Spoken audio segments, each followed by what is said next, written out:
I'm to interview a patient, and I'd like to give you some thumbnail sketch of what Gestalt therapy stands for.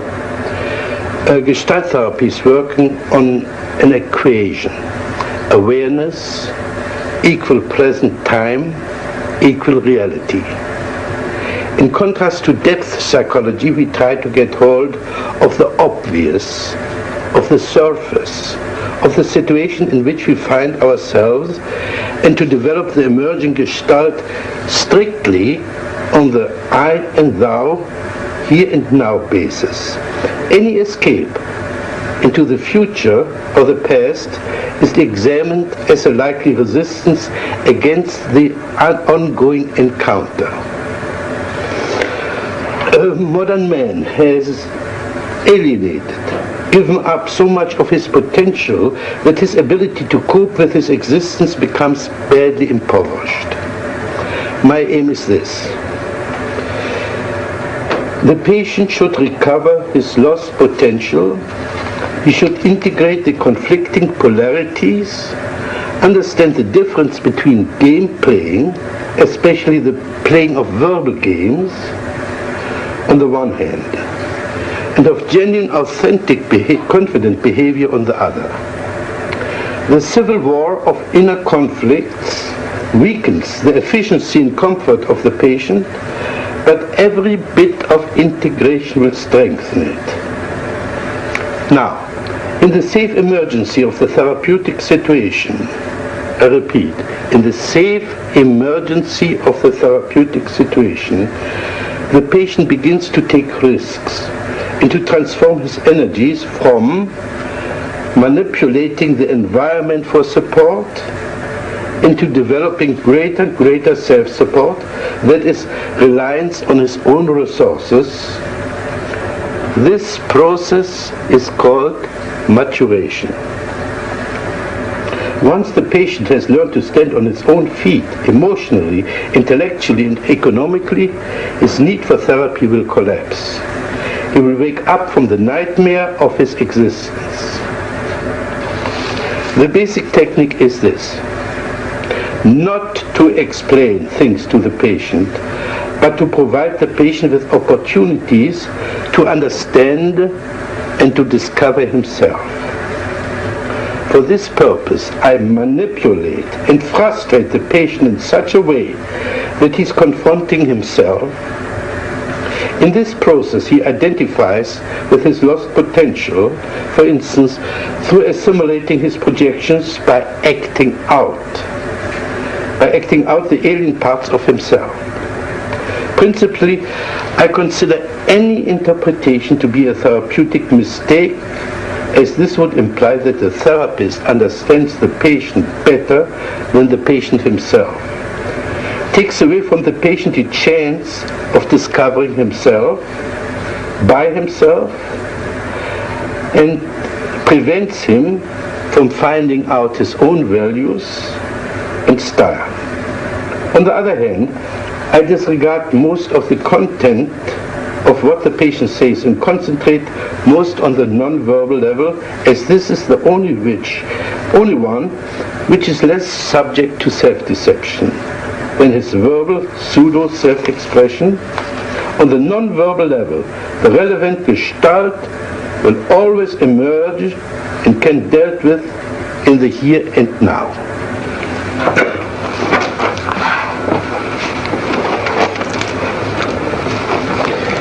We are going to have an interview for half an hour.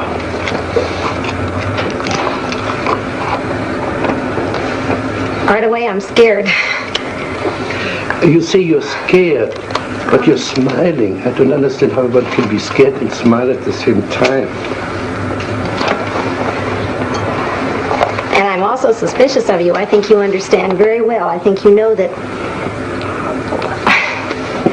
when I get scared, I laugh or I kid to cover up. But do you have stage fright? I don't know. I'm mostly aware of you. I'm afraid that you're going to have such a direct attack that you're going to get me in the corner, and I'm afraid of it. I want you to be more on my side. You say I get you in your corner, and you put your hand on your chest. Mm-hmm. Is this your corner? Well, it's like, yeah, it's like I'm afraid, you know. Where would you like to go? Can you describe the corner you like to go to? Yeah. It's back in a corner where I'm completely protected. And where you would be safe for me.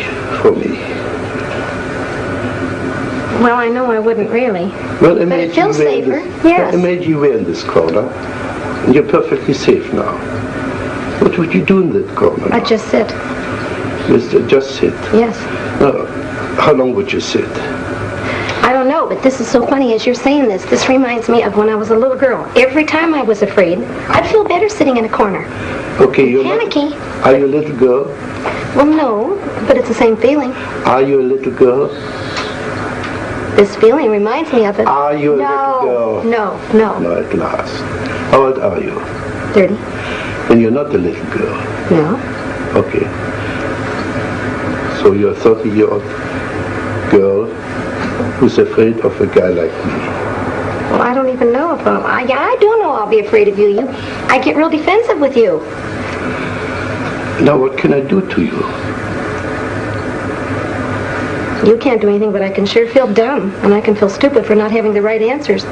Now what would it do for you to feel dumb and stupid? I hate it when I'm stupid. What would it do for you to be dumb and stupid? Let's put it so, like this. What would it do to me if you would play dumb and stupid? It makes you all the smarter and all the higher above me. Then I really have to look up to you because you're so smart. Yeah. Oh, yeah. And butter me up right and left. No, I think you can do that all by yourself. I think the other way around. If you play dumb and stupid, you force me to be more explicit.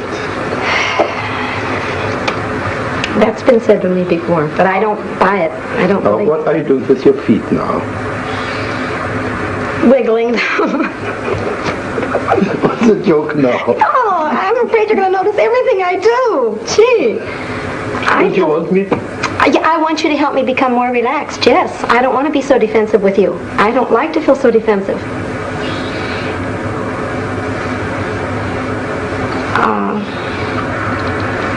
You're acting like you're treating me as if I'm stronger than I am, and I want you to protect me more and be nicer to me. Are you aware of your smile? You don't believe a word what you say. I do too, but I know you're going to pick on me for it. Sure, you're bluff, you're phony. Do you believe, you're meaning that seriously? Yeah. If you say you're afraid and you laugh and you giggle and you squirm, it's phony. You put in a performance for me. Oh, I resent that very much. Can you express it? Yes, sir. I most certainly am not being phony. I will admit this. It's hard for me to show my embarrassment, and I hate to be embarrassed. But boy, I resent you calling me a phony. Just because I smile when I'm embarrassed or I'm put in a corner doesn't mean I'm being a phony. Wonderful, thank you. You didn't smile for the last minute. Well, I'm mad at you. That's right. You didn't have to cover up your anger with your smile. Now, in that moment, in that minute, you were not a phony. Well, at that minute I was mad, though. I wasn't embarrassed. In other words, when you're mad, you're not a phony. I still resent that. I'm not a phony when I'm nervous. Again. I want to get mad at you. You know what I'd like to do? I want you on my level, so I can pick on you just as much as you're picking on me. Okay, pick on me.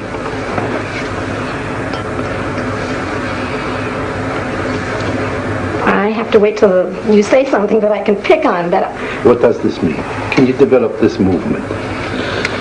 I can't find words. I want to develop this as if you were dancing.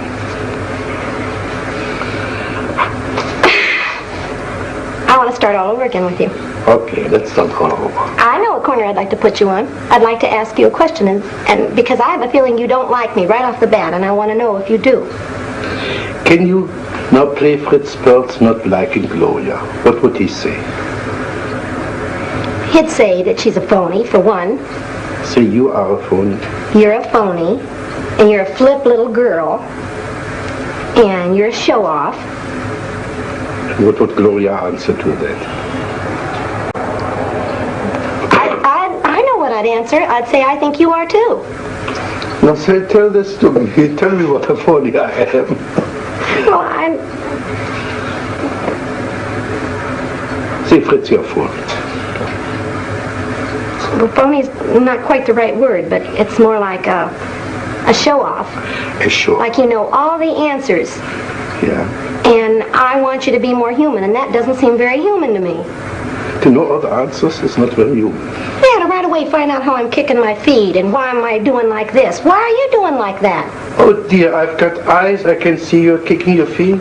I don't need a scientific computer to see that you're kicking your feet. What's big about that? You don't need to be wise to see that you're kicking your feet. I know, but it seems like you're trying to find some reason for it. I don't. It's your imagination. Okay, I know what I'd like from you. Can I tell you what I'd like from you? Yeah.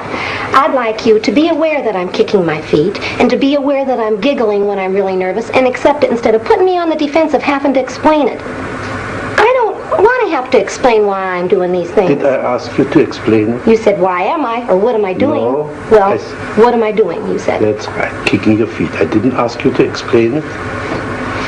It's your imagination. That's not this Fritz, it's the Fritz of your imagination. It's a big difference.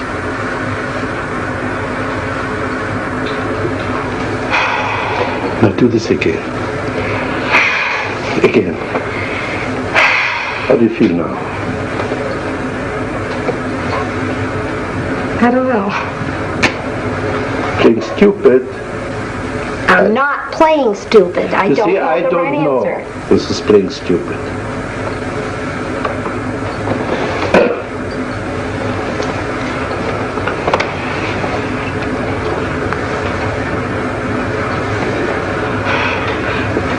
You did something with your hair there. Is by any chance something in my hair what you object to? No. No. Okay. No, but your hair and your features go along with the feeling I had about you earlier. I had a feeling I could be afraid of you. And you're the type of person that seems like you demand so much respect, and so you're... Please play Fritz. I demand so much respect. Play this Fritz you just saw. Well, you know how smart I am. I know more about psychology than you do, Gloria. So anything I say, of course, is right. Can you say the same as Gloria? Something similar as Gloria? With the same act as Gloria. I demand respect because... I don't know. You don't No, I don't. I identify it with my father, but not me. I don't feel I demand respect. You don't demand respect. No. Sure not. As a matter of fact, I'd like more. I'd like you to respect me more. No, you see? So you demand respect. All right, yes. Yes, as a matter of fact, if I could demand respect from you, I would. But do it. Who's preventing you except yourself? Because I feel if I get myself out on the corner, you're going to let me just drown. You're not going to help me one bit, and I know that I can't quite come up to standards with you. What should I do when you're in the corner? Encourage me to come out. Ah, you don't have enough courage to come out by yourself. You need somebody to pull little damsel in distress out of a corner. Yes. So anytime you want somebody to pay attention to you, call into a corner and wait till the rescuer comes. Yes, that's exactly what I'd like. And this is what I call phony. Pardon me? This is what I call phony. Why is it phony? I'm admitting to you what I am. How is that a phony? That is a phony because it's a trick, it's a gimmick to crawl into a corner and wait there till somebody comes to your rescue. I'm admitting it. I know what I'm doing. I'm not being phony. I'm not pretending I'm so brave. I resent that. I feel like you're saying unless I come out openly and stand on my own, I'm not a phony. Baloney. I'm just as real sitting in that corner as I am out here all by myself. But you're not sitting in that corner. Well, not now.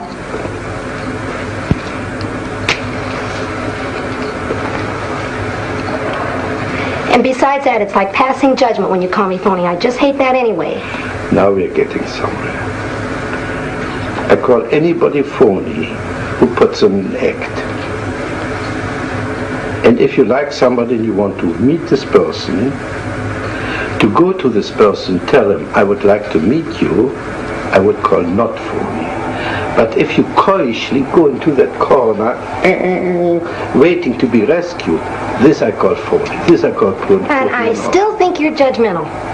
You know what I have a feeling? You've never felt this way in your life. You feel so secure that you don't have to feel. Anybody that does something like this, you're going to pass judgment on they're being a phony. Well, I resent it. Good. Now play Fritz passing judgment. You are. You're sitting up there in your Play big old Fritz. chair. I am Fritz. I pass judgment. Pass judgment on me now. I don't feel close to you at all, Dr. Perls. I feel that's phony. I feel like you're playing one big game. Right. Sure, we're playing games, but in spite of the games, I think I've touched you now and then. I think I hurt you when I called you a phony. Well, of course you did. And I think I hit a bullseye. That's why you feel hurt. I don't know. All I know is when I feel the way I feel with you right now, it's like you don't have feeling. Fine. Now, exaggerate this. What you just did. That's it. Now, talk to me like this. I can't. I want to laugh. I'd like you to be younger than me so I could really scold you. How old must I be? My age, 30. Good, I'm 30 now. Imagine I'm 30. And now you're scolding. Okay, don't be so cocksure of yourself. Don't think you're so doggone smart. Don't act so proud because you've never been in the corner. I think you can be just as big a phony, parading around like you're so damn smart and you know all the answers as much as me sitting in my corner. Oh, and I like the feeling of you being younger. Yeah. I'd like to embarrass you. Yeah. Embarrass me. When you wouldn't get embarrassed. You seem unaffected. Tell me, embarrass me. Tell me how old, how ugly I am.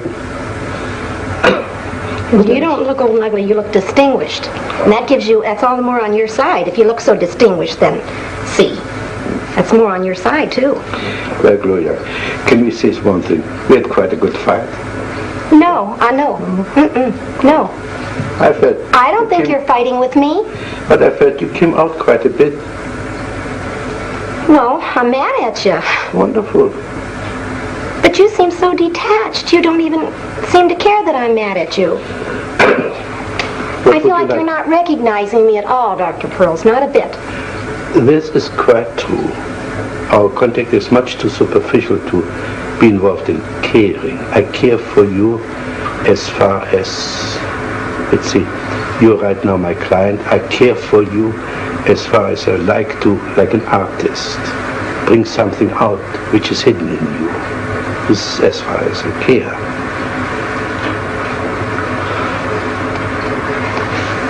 Well, I'd like to feel that there's it's frustrating. If I were to leave you right now and not see you again, it would frustrate me to feel like there hadn't been more contact. I feel completely out of contact with you. Like I'm talking to the baby that doesn't understand me, or something like that. I don't feel like we're a bit in contact, and that frustrates me. That bothers me more than being angry with you. I'd rather we were angry and fought than to have no contact. Yeah, this reminds me of when my husband and I used to fight.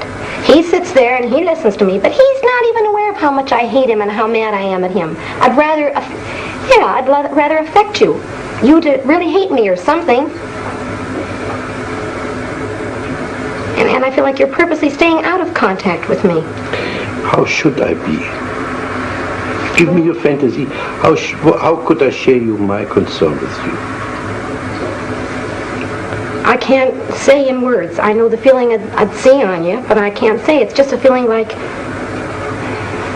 I don't know. It's like I want you to respect me more as a human being, that I've got feelings.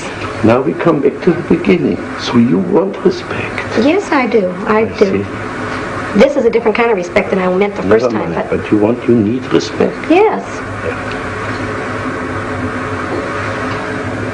I respect you so much as a human being that I refuse to accept the phony part of yourself and address myself to the genuine part.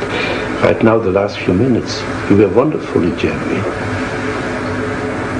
You were not playing anymore. I could see you were really hurting. Well, I don't feel I've got a right when I don't like somebody or I disagree with somebody's doing. If I should respect them, if they're above me, they're superior to me, I don't feel I've got a right to really, really tell you how mad I am at you. That's garbage. You're not jacketing. You're getting back into your safe corner. Well, that's the way it feels. That's what the safe corner feels like to me. That's right. Now go back to your safe corner. Because we have to part very soon. You stay in your safe corner. You came out for a moment. You nearly met me. You could get a little bit angry with me. Now go back to your safety. I feel like you're telling me the only way you respect me as a human being if I'm aggressive and forceful and strong. I feel like you couldn't even accept I'd be scared to death to cry in front of you. I feel like you'd laugh at me and call me a phony. I feel like you don't accept my weak side only when I'm yelling back at you or hollering at you. You mustn't cry in my presence. Well, I wouldn't even give you the satisfaction. Say this again. No. Say this again. I try not to. I try not to cry in front of you or show my weak spot for fear you'd jump on me again. Are you aware that your eyes are moist? I'm aware that I feel more choky, yes. I feel that. Could you choke me? Pretend, but not for real. Why not for real? Well, because I don't hate you that much. Well, you want to choke my tears back. You want me to choke you so you wouldn't cry? If I'd like to choke you, it would be to make you cry. I'd like to see you weak. I'd like to see you hurt and vulnerable. What would this do for you? Make me feel like I have more of a right to be hurt and you wouldn't jump on me so quick. Would you jump on me if I would cry? No. Mm-mm. But I would jump on you if you would cry. You're sure of this? No, I'm not sure of it. What would you like me to do if you were to cry? You're smiling something off. Well, because I got two feelings. I was going to say I want you to love me and hug me, but then I thought, no, I don't want to. What's your objection? I'd be scared to be too close to you. Now we're getting somewhere. First you want to be close to me. Now you're afraid to be too close to me. Here's what I'm saying, but... That's right. Now we got the two poles of your existence. But they're two different feelings. Close, I mean emotionally, but not physically. Yeah. But we've got the two poles of your existence now. Either far away in a corner, or be so close that you get melt into one with the other person. And apparently you travel between the two extremes.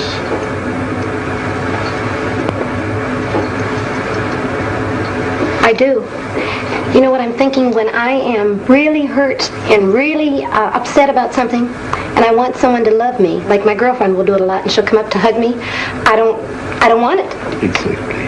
See? That's what I'm talking about. You cannot sustain contact. Okay, this is garbage. What are you afraid if you were too close to your girlfriend, if you let her hug you? The only thing I'm aware of is, like when I perspire, it embarrasses me that she'd feel how wet I am, and that she'd hold my body up close, and I don't know. Are you aware of your facial expression, the kind of disgust coming? Yes, I am. Do this more, please. Again. It's icky. Again. It's just icky. I can just feel what it is. I don't like it. Can you say this to me, Fritz? You're icky.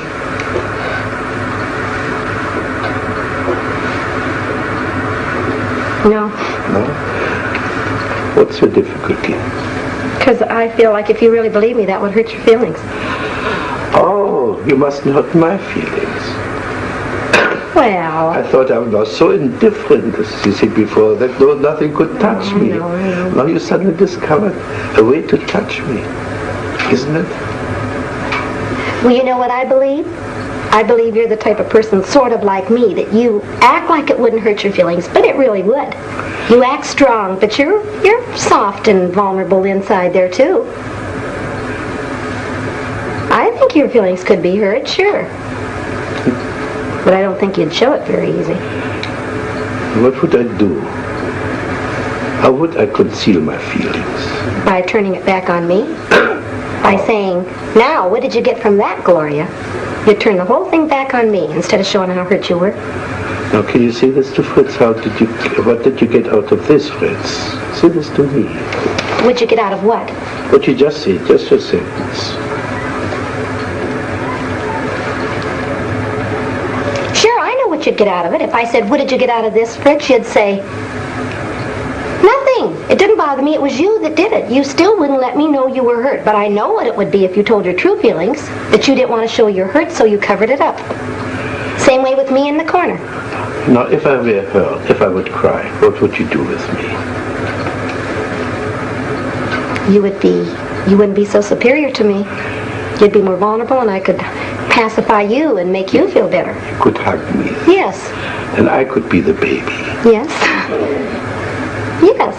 I'd like that. You'd feel more on my level. I wouldn't have to feel so dumb with you.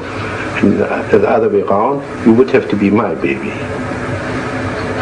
If you would cry, you would like to play the baby and be comforted and hugged and poor thing. Well, I'd like that too. But I'll tell you something, Gloria. I think we came to a nice closure. I think we came to a little bit of understanding. I think we finished this situation now, right? All right.